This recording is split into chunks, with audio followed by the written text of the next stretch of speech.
Gaya nga ng sinabi ko kanina, isa itong si Scupper Gaban sa pinakamalalakas na miyembro ng Roger Pirates. Dahil technically sinasama nga itong si Scupper Gaban kapag pinag-uusapan yung Monster Trio ng Roger Pirates alongside Goldie Roger at Silvers Rayleigh. Kaya kung ipa-power scale natin itong si Gaban based sa pagiging isa niya sa Monster Trio, safe to say na sabihin na nating ikatlo itong si Gaban na pinakamalakas na miyembro ng Roger Pirates. Though hindi ko sinasabing accurate to guys ha. Kumbaga kung ihahalin tulad natin itong crew ni Roger sa crew ni Luffy, we assume na ang kapantay ni Gaban sa Straw Hat Pirates si Sanji. At gaya nga sa Roger Pirates na sumali itong si Oden sa mga latter part ng paglalakbay nila, at kung sakali mang sumali rin itong si Yamato sa Straw Hat Pirates, para sa akin hindi pa rin mababago itong power scale natin. Since considered naman na si Sanji miyembro na ng Straw Hat Pirates simulat sa pool pa lang ng paglalakbay nila Luffy.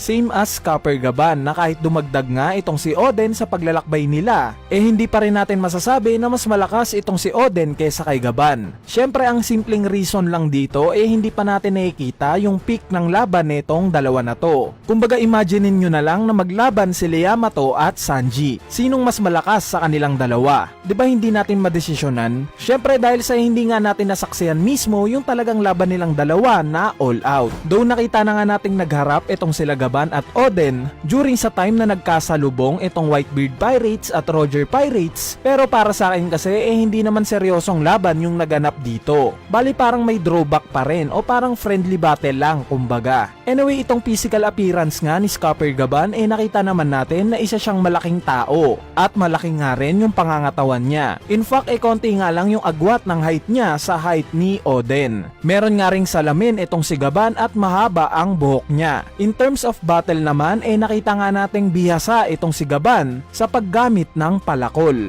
Alam nyo guys very unique nga itong sandata na to sa mundo ng One Piece. Since iilang karakter nga lang ang bihasa sa ganitong armas, such as Brogy, Sentomaru at X-Drake. Kaya naman ang lagyan nga ni Oda itong si Scupper Gaban ng palakol bilang armas sobrang nakakatuwa lang. Since parang may identity nga na nilagay itong si Oda sa karakter netong si Gaban. Bali ngayon mapunta na tayo sa main topic natin. Aalamin nga natin kung nasaan na nga ba itong si Scupper Gaban sa ngayon. Meron ngang mga theory na ang naglabasan patungkol sa kung nasaan na nga ba itong si Gaban. Kaya naman tutuklasin nga natin isa-isa kung possible ba itong mga to o hindi. Ang una na nga dyan syempre itong sikat na theory na kumakalat since pre-time skip pa lamang. At ito nga yung nakita nating karakter na kalbong may tato during sa Marineford War. Marami nga ang nagsasabi na ito nga daw si Scupper Gaban. Since naka-shades nga daw ito at mukha daw talagang may pagkakahawig sila ni Scupper Gaban. Plus sinasabi nga rin ng iilan na bakit sobrang detailed daw ng pagkakadrawing ni Oda sa matandang to.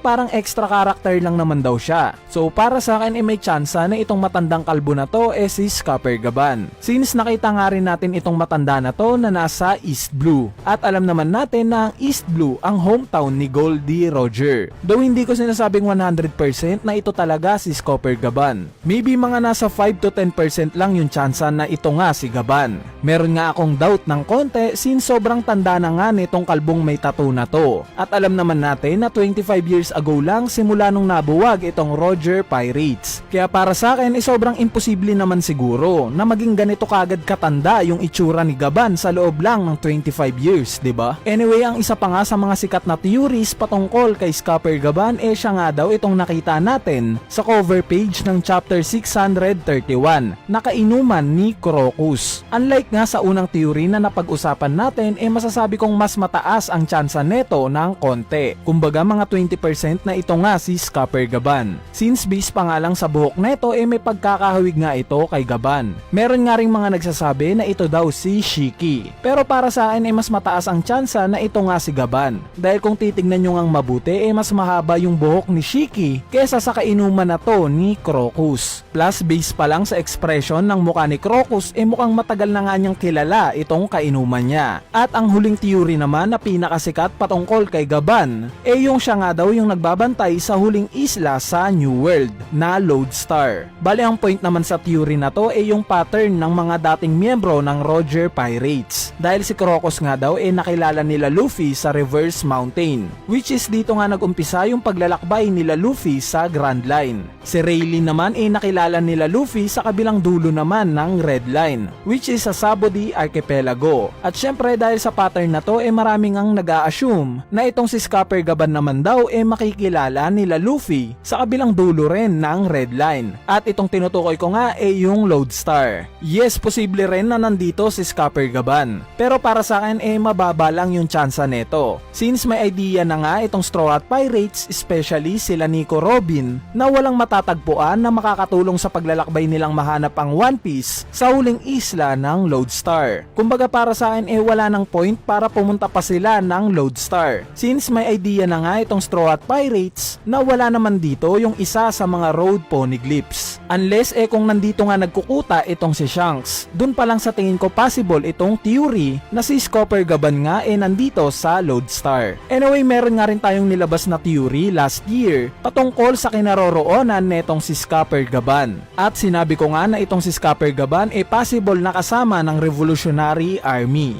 Though mababa nga lang yung tsansa neto, pero para sa akin ito yung may pinaka-epekto pagdating sa istorya. Dahil kung iisipin natin kung magkataon nga at kasama nga ni Dragon itong si Gaban na nagtatrabaho lang ng tahimik sa Revolutionary Army, sobrang taas nga ng hype na maibibigay neto pagdating sa mga huling sandali ng kwento netong One Piece, di ba? Imagine, hindi pala pipitsuging grupo itong Revolutionary Army. Bagkos may dalawa silang miyembro na talagang kinakatakutan sa buong mundo, which is sila Monkey D. Dragon at Scupper Gaban. Bali ang pinaka-ideal o ang pinakamalinaw nga lang ngayon para sa akin nasa paligid lang itong si Scupper Gaban at humahanap lang siya ng tiyempo para lumabas. Hindi nga siya nagpapakita sa publiko gaya ni Rayleigh dahil sa alam niya na tapos na yung misyon nila ng Roger Pirates. At itong misyon nga na to ang imulat ang mga makabagong henerasyon para ipagpatuloy kung ano yung nasimulan nila. Anyway, ano't ano pa man ang dahilan o kung nasaan man itong si Scupper Gaban sa ngayon, naniniwala pa rin ako na kapag dumating na ang tamang oras at haharapin na ng Straw Hat Pirates itong world government at si Im-sama, naniniwala ako na itong mga legendary characters sa mundo ng One Piece gaya ni Scupper Gaban sasama sa huling mangyayaring laban. Laban para mabago ang hinaharap at laban na huhubog sa kinabukasan ng mga makabagong henerasyon. At kapag nangyari to sinisigurado ko na yung sacrifice na ginawa ni Goldie Roger sa mga huling sandali ng buhay niya hindi mawawalan ng saysay. Bagkos ito yung gumising sa mga tao para mamulat sa kasamaan ng mundong ginagalawan nila. At gaya ni Scupper Gaban na naghihintay lang ng tamang pagkakataon para magpakita sa mundo, dapat na tayo ring mga manonood hindi rin mainip sa kwento ng minamahal nating One Piece. Bagkos enjoyin lang natin ang bawat sandali ng kwento ni Ichiro Oda.